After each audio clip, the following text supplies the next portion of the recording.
여러분 안녕하십니까? 김진수의 시사밸런스 김진수입니다.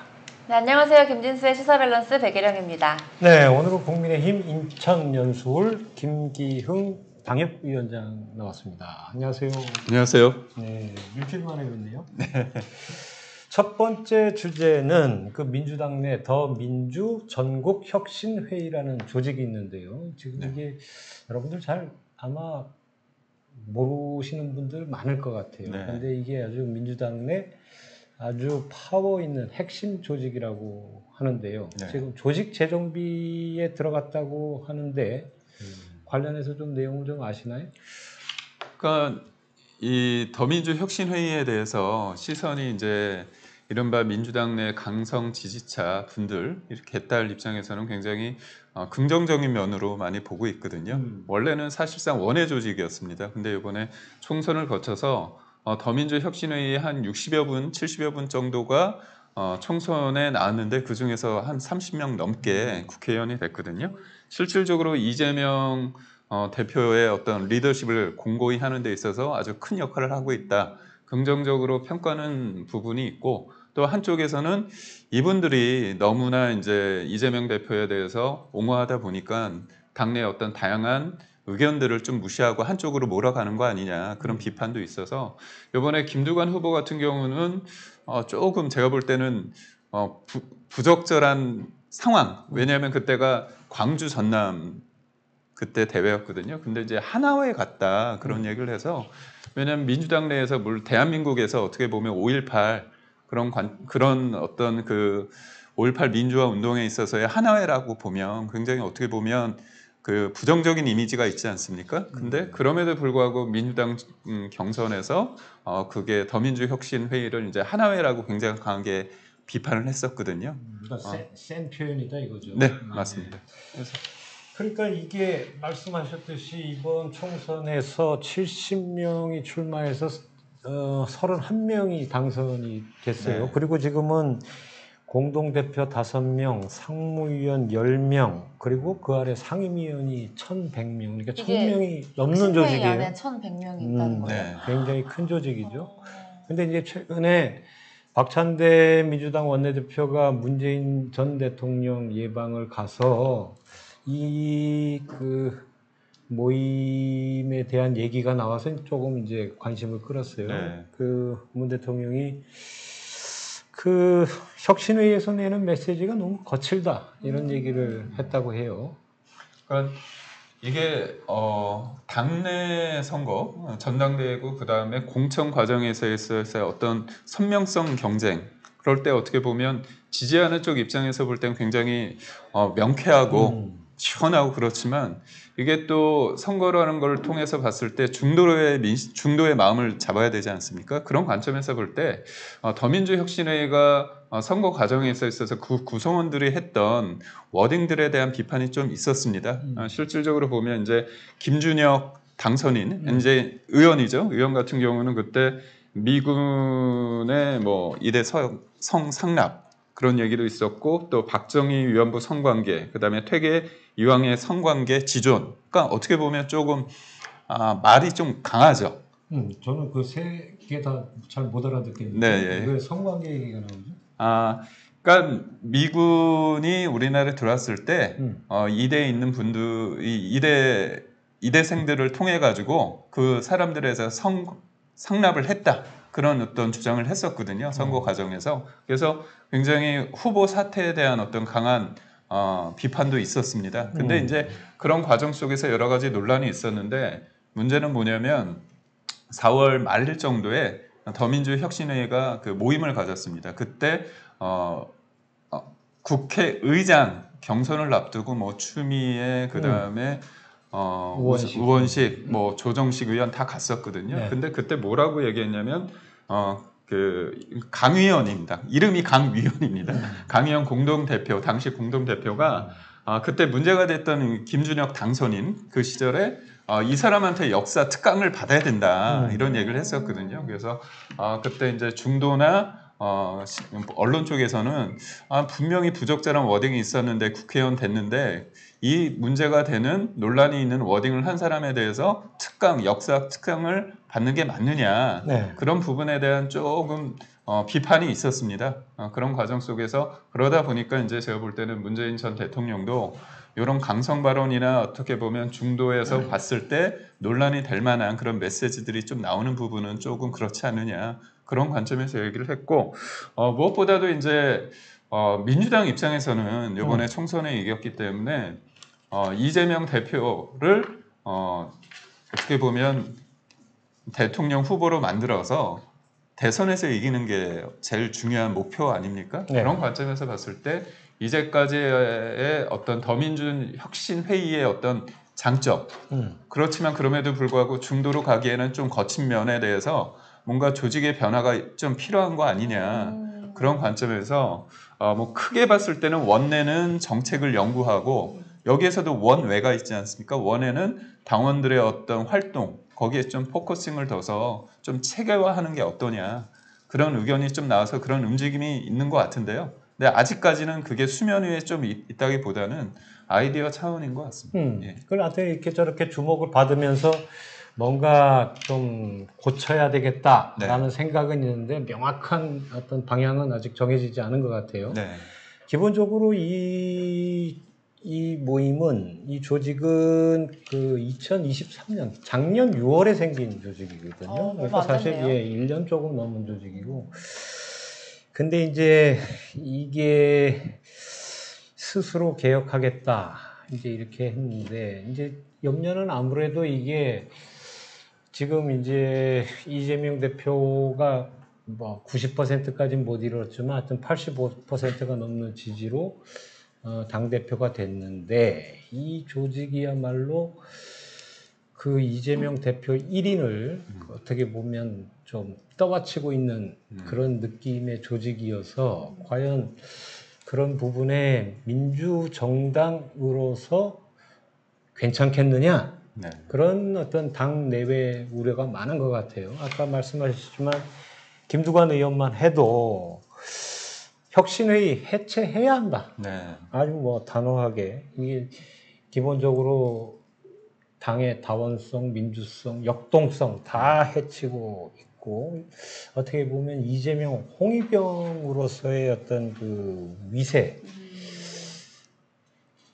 이제 이거 여기 김두관 의원 얘기는 개딸, 그 개혁의 딸, 개딸 얘기가 이제 포함해서 네. 하는 얘기예요. 어떻게 보면 좀 비슷한 결이 있죠.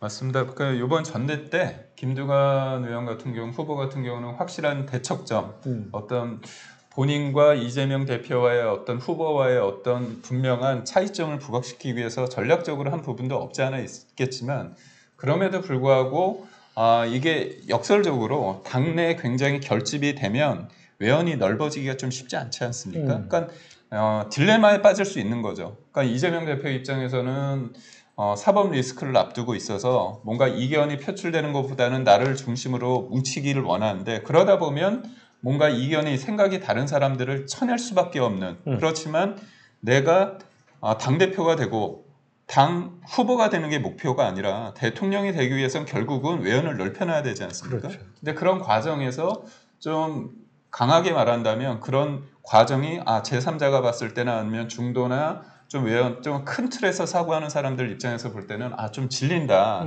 그렇게 되면 떨어져 나가는 거거든요. 그래서 이제 제가 조금 표현을 하자면 컵이 있는데 그 컵 속에 이재명 대표가 커졌어요. 근데 컵도 커져야 되거든. 근데 컵은 안 커진 상태에서 이재명 대표만 이렇게 커져서 그러니까 외부에서 볼 때는 약간 보기가 아름답지 않은. 그러니까 더 커져야 되거든요. 그러니까 당내에서도 지금은 윤석열 정부와 투쟁할 때이기 때문에 이 조직이 반드시 필요하다라는 의견이 있고, 또 한쪽에서는 지금 말씀하신 대로 이재명 대표의 외연 확장에 상당한 걸림돌이 될 것이다. 이런 이제 우려가 공존하고 있는 것 같아요.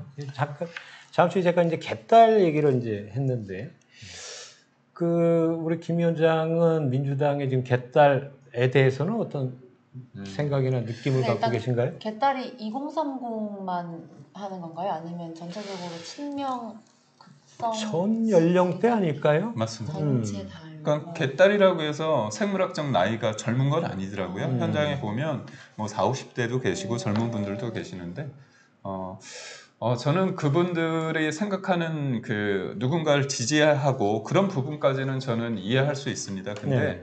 어떤 한 사람을 지지한다고 해서 이견이 있는 사람들을 조금 나쁘게 표현하는 방식, 그리고 그거를 마음은 다를 수 있어요. 그리고 내가 이 사람을 싫어할 수도 있고 좋아할 수도 있는데 그걸 실질적으로 행동할 때 그 사람들로 하여금 그 소위 말해서 이재명 말고 다른 사람이 느끼는 그런 위압감이나 그런 것 때문에 본인들이 하고 싶은 말을 못하게 되는, 위축이 되고 자기의 워딩 또한 자기 검열에 이르게 되는 상황까지 놓인다면 그런 부분에 있어서는 조금 아쉬움이 있는 건데, 사실 정치인 입장에서 이제 팬덤이 있다는 거는 굉장히 고무적인 거거든요. 그래서 한동훈 대표에게도 보수 정치인이 이제까지 가지지 못한 팬덤 현상이 있고, 그런 과정에서 한동훈 대표와 뭔가 경쟁을 하는 관점에서 본다면 그게 또 굉장히 큰 위협으로 다가오고 그 과정에서 아름답지 못한 일방적인 그런 어떤 그런 것들을 통해서 뭔가 이제 견제하고 싶은 그런 게 있는데,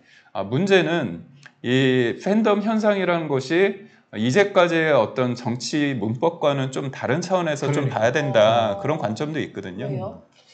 많이 달라요. 그러니까 이 팬덤 그 정치를 보면 제가 보면 YS나 DJ 때도 없었어요. 네. 없었고 노무현 대통령 때 노사모가 있었고 그 문재인 대통령 때 그 뭐죠? 문바가 있었죠. 대깨문인가? 대깨문이 있었죠. 뭐 그게 뭐 조직 이름은 아닙니다만 그런 어떤 팬덤이 있었고, 지금 이제 개딸이 있고, 뭐 국민의힘 쪽에서는 그 홍준표 시장의 그 홍카콜라, 네. 홍카콜라요? 한동훈 대표는 뭐 없나요? 위드훈이라고 하죠. 위드훈. 이 아무튼 위드훈이의 그런 경향이 사실은 삼김 시대가 가고 나서 생긴 어떤 현상으로도 볼 수 있을 것 같아요. 그때는 워낙 그 삼김이 그냥 그 당을 완전히 좌지우지 혼자의 힘으로 하던 게 이제는 그 팬들과 함께 이게 뭐 이렇게 움직이는 뭐 하여튼 좀 다른 형태인데, 개딸 요번에 그 정봉주 그 후보가 최고 위원 거기서 이제 6.15 낙마를 결국 했는데 네. 그거 과정을 보면 거기서 개딸들의 활약이 상당히 또 주목받고 있어요. 그러니까 이게 그 이른바 이제 팬덤에 대해서 잠깐 설명을 드리자면 정서적 애착이 굉장히 강하거든요. 그래서 그 대상에 대한 그 대상에 대한 어떤 본인의 어떤 걸 투사를 하는 거죠. 그렇기 때문에 좋아하는 부분이 있으면 누군가 이 사람이 뭔가 어려움을 겪고 있다, 그러면 누군가가 어려움을 주는 그 사람은 약간 적개심이 좀 있는 그런, 어떻게 보면 확실한 선명성이 있고, 그것들을 혼자가 아니라 우리 플랫폼이 만들어졌잖아요. 휴대전화, SNS 그런 걸 통해서. 그러다 보니까 그게 조직화된다는 건 결국은 한 사람의 힘이 아니라 많은 사람들의 힘이기 때문에 그게 영향을 주는 거잖아요. 그러니까 정봉주 후보 입장에서는 본인이 처음에는, 저는 박원석 전 의원이 얘기한 부분에 대해서는 처음에는 본인 느끼기에는 이게 뭔가 악재라고 생각을 했다가, 그때 전남하고 그때 경기도와 대전하고 세종을 거칠 때 3등을 했지만 2등 같은 3등을 했거든요.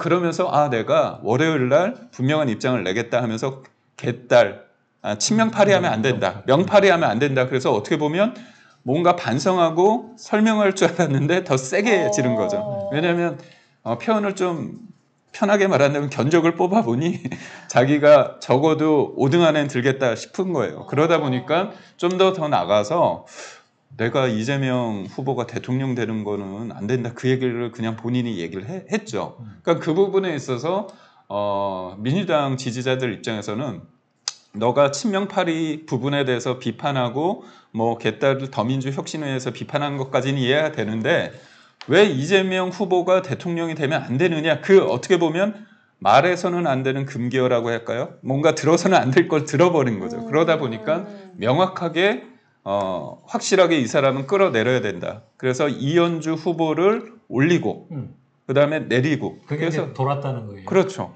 근데 이제 전부 개딸들의 그 영향만은 아니겠습니다만은 그 전날 이제 그런 얘기가 돌고 나서 바로 그 다음 날이 이제 결정되는 날이었는데 6위였던 이현주 후보가 3위가 되고 3위였던 정봉주 후보가 6위가 되고 바로 이제 이런 부분이 김두관 의원 얘기를 빌자면 거기에 찍히면 죽는다라는 어떤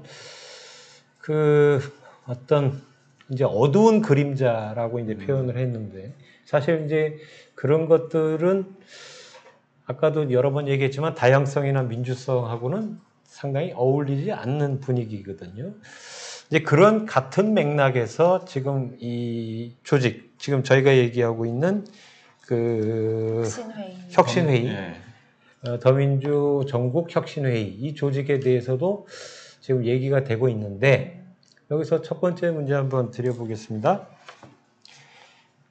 친명계 조직으로 알려져 있는 더민주 전국혁신회의 개선하면 된다. 2번 해체해야 된다. 어떤 쪽으로 생각하시나요? 그러면 모든 정당에서요 이런 혁신회의처럼 큰 조직이라고 해야 될까요? 그런 게 다 있나요? 있나요?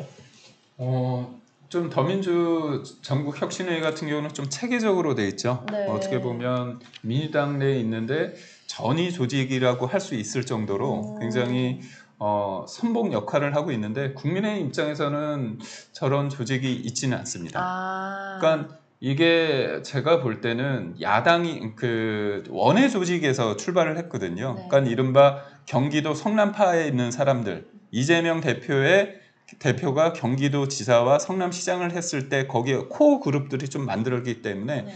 이른바 지금은 친명 쪽이 주류지만 그 당시에 처음에 이재명 대표가 성남시장 할 때만 해도 비주류거든요. 그렇기 때문에 어떻게 보면 지금의 상황이 그 처음에 이게 있습니다. 선거 때도 보면 기자들도 이 사람이 몇 %에서 지지율이 출발했을 때 그때 출입을 같이 취재를 했느냐에 따라 그게 좀 다르거든요. 그러니까 유력한 대선 주자가 됐을 때 그 사람들과 관계 맺음과 이 사람이 한 자릿수인데 유력한 대선 주자가 됐을 때 기자들도 접근성이 달라요. 어쩔 수 없습니다. 그렇죠. 그렇죠. 어려울 때 같이 있는. 그러니까 그런 거에 대해서는 제가 볼 때는 그거는 당연한 수밖에 없다고 봐요. 그거 자체를 문제라고 볼 수는 없는데 생각보다 이게 공적인 조직을 통해서 민주당도 당이라는 어떤 공적 시스템을 통해서 돼야 되는데 불구하고 저게 과도하게 이제 커지다 보면 저기에서 이적 네트워킹을 통해서 모든 것들이 만들어지는 거에 있어서 어떤 문제가 있고 요번에 전당대회에서 우리가 좀 간과하는 부분이 뭐냐면 17개 시도 그 위원장을 뽑았습니다. 근데 광주 같은 경우에 강 위원 공동 대표였던 강 위원 그분이 후보로 나왔고 양부남 현역 의원이 나왔어요. 근데 두 분이 이렇게 둘 다 이제 친명이긴 한데 이쪽이 노골적으로 더민주 혁신회에서 좀 더 해야 된다. 그렇게 이제 뿌린 거죠. 그래서 그거가 좀 양부남 의원 쪽에서 그거를 문제 제기를 했었고 그래서 봤는데 근데 강 의원 떨어졌어요? 졌습니다. 큰 차이로 꽤. 그렇게 이제 혁신회의가 밀었는데도 떨어지긴 했는데 하여튼 6개 시도위원장이 맞습니다. 혁신회의에서 나왔죠. 자, 이 결과 한번 보고 갈까요?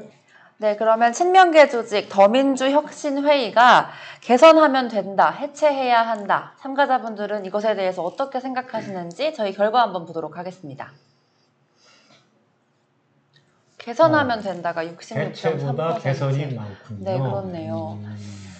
다음 결과 보여주세요. 저는 해체해야 된다가 더 많을 줄 알았거든요. 저도요. 연령별 결과도 보겠습니다. 그러니까 그렇게까지는 생각하지 않으시는구나. 30대에서만 46대 54 반반 확률 정도로 해체해야 한다가 좀 높게 나왔는데 다른 곳들은 대부분 개선하면 된다, 개선의 여지가 있다라고 보고 계신 것 같습니다. 그러네요. 아무래도 순위 한번 보고 갈까요? 네. 순위부터 보겠습니다. 오. 네. 1등, 네. 2등 축하드립니다. 축하드립니다. 네. 제가 느끼기에는 이제 지금의 민주당 지지자들 입장에서는 윤석열 대통령 소위 말해서 지금 대통령과 크게 잘 싸울 수 있는 사람은 이재명 대표라고 생각하고 다음 대선에서 이기기 위해서는 이재명 대표와 중심으로 이제 뭉쳐야 된다 그 생각이 아직까지 강하거든요. 그렇겠죠. 그런 관점에서 볼 때 더민주혁신회의가 그런 쓰임에 있어서 굉장히 주도적인 역할을 할 것이다. 그런 생각이 전 강할 거라고 봅니다. 근데 이제 제가 앞서 말씀드린 것처럼 더민주혁신회의가 가지는 장점이자 단점이 명확하잖아요. 근데 이게 결국은 이재명 대표의 어떤 외연을 넓히는 데 있어서 과연 그게 플러스가 될 것인가 장애물이 될 것인가에 대한 그 갈림길이 좀 될 거라고 봅니다.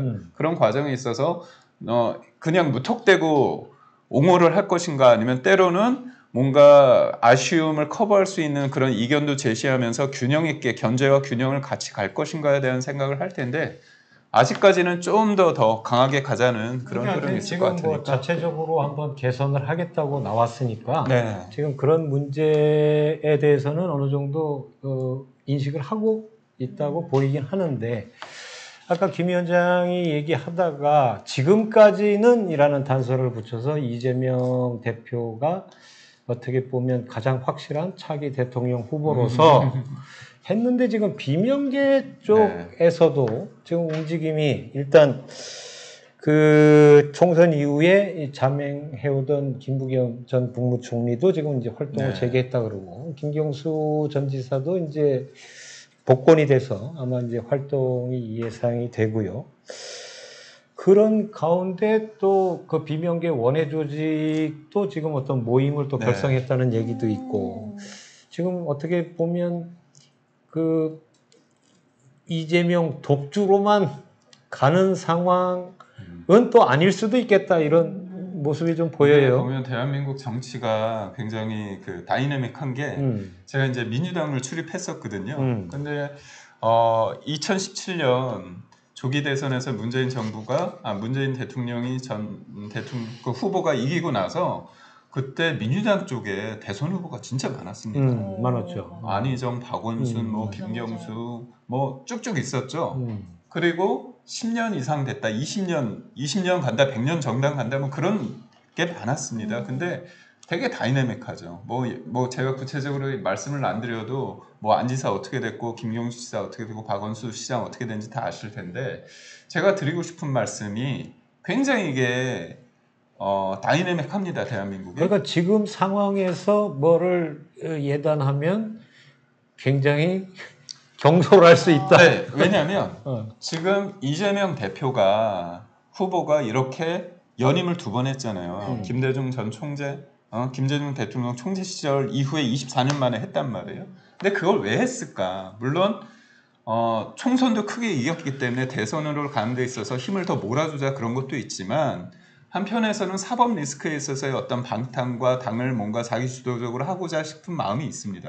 그래서 저는 이재명 후보가 대통령이 되기 위해서는 크게 볼 때 3가지 허들이 있는데 첫 번째가 이제 담을 장악하는 거잖아요. 잘 했어요. 근데 2번째는 사법 리스크입니다. 사법 리스크를 뛰어넘어야지 이제 본선에서 이제 거기에서 중도 확정을 통해서 2027년 대권을 잡을 수 있는데 문제는 이제 사법 리스크인데 이 사법 리스크가 위증교사하고 선거법 관련해서는 10월 정도, 물론 요번에 이제 이재명 후보가 대표가 코로나 걸리면서 좀 연기됐죠. 한 달 정도 연기될 수 있지만 여튼 10월 11월에 나온다고 했을 때 그때 유죄 가능성이 적지 않다고 보거든요. 저는 위증교사 같은 경우는 특히나 이제 위증교사 같은 경우는 작년에 체포동의안 관련해서 구속영장이 기각이 됐는데 그때 영장 전담 판사가 위증교사 관련해서는 유죄 취지의 발언을 했습니다. 그런 과정도 있고 그 다음에 지금 녹취도 많이 나와 있고 그렇기 때문에 그런 리스크가 있거든요. 그러니까 결국은 리스크가 현실화됐을 때 물론 1심이기 때문에 최종심까지는 시간이 있지만 지금 굉장히 공고하다는 상황이 역설적으로 뭔가 틈이 벌어지면 그 틈을 벌리고 공간이 생기고 그 공간이 뭔가 비빌 언덕이 생겼거든요. 김경수 전 지사가 있고 김동연도 있고 그 다음에 또 김 전 총리도 있고 김부겸 전 총리도 있고 그러니까 이 있다는 것이 어떻게 보면 한번 이렇게 볼 수 있다는 거잖아요. 그래서 그런 관점에서 봤을 때 모든 것들은 명분과 타이밍, 시기인데 시기적으로 그런 게 도래한다. 그때 뭔가 지금의 비명계의 움직임이 좀 활발해지지 않을까. 네. 그러니까 하여튼 변수는 제일 큰 변수는 역시 얘기했듯이 사법 사법 리스크예요. 리스크. 근데 하여튼 위증교사, 이제 선거법 위반 두 가지 재판에 대한 결과가 10월쯤 나올 걸로 보이는데 일단 김기용 위원장은 이제 위증교사는 유죄 나올 가능성이 크다 이렇게 보셨어요. 뭐 그거에 대해서 자세히 얘기하자는 건 아니고 네. 다분히 희망도 좀 섞였다 이렇게 보여지고 그러면 요 질문 한번 드려볼게요. 이재명 대표의 사법 리스크 이건 정치 탄압이다 아니다 어떻게 보시나요? 이 정치 탄압이다라는 뜻이 이렇게까지 될 일이 아닌데 정치적으로 탄압하기 위해서 이슈를 만들었다. 표적 수사. 표적 수사다. 네, 그거죠. 특정 정치인에 대한 표적 수사. 지금 현재 7개 사건의 11개 혐의로 4개 재판을 받고 있는데 네. 대장동 같은 경우는 그때 이낙연 캠프 쪽에서 문제 제기했기 때문에 이거를 정치 탄압으로 볼 것인가 아니면 있는 죄에 대한 어떤 그런 사법적인 과정이 있는 것인가 그런 거죠. 진짜 그 총선 그 유세를 하면서도 재판을 계속 다녔어요. 이야, 대단하시다. 또 그런 거는 또 그런 모습은 또 처음 봤어요. 그럼 결과 한번 볼까요? 네, 이재명 대표의 사법 리스크, 정치 탄압이다, 정치 탄압이 아니다. 어떻게 생각하시는지 투표 결과 보도록 하겠습니다. 정치 탄압이다. 75.3% 나왔습니다. 저 부분은 사실 윤 정부가 출범한 게 지금 2년 반이 조금 안 됐나요? 네. 반이 조금 안 됐는데 그때부터 시작해서 지금까지 계속 이제 수사, 그다음에 기소, 재판 이렇게 받고 있는데 그렇게 지금 수사 기간이 긴 경우는 별로 없다라는 어떤 과거의 예에 비춰서 저게 그래서 이제 정치 탄압이라고 생각하시는 분들은 그 점을 좀 감안하셨을 것 같기도 한데. 네, 그럴 수도 있을 것 같아요. 성별에 따른 결과 보여주세요. 네, 성별도 그래도 남성분들은 조금 정치 탄압이 아니다라는 입장이 여성분들보다는 20%, 10몇 퍼센트, 15% 정도 높았던 것 같습니다. 네. 연령별 결과 보여주세요. 40대, 60대는 80%가 넘는 확률로 정치 탄압이다. 20대도요. 생각을 하고 있습니다. 네. 50대는 정치 탄압이 아니다가 더 높네요. 그러게요. 순위 한번 얘기해 보시죠. 네. 순위 보여주세요. 네, 두 분 축하드리고요. 1등은 2만 원, 2등은 10,000원 상품권 받아가실 수 있습니다. 네.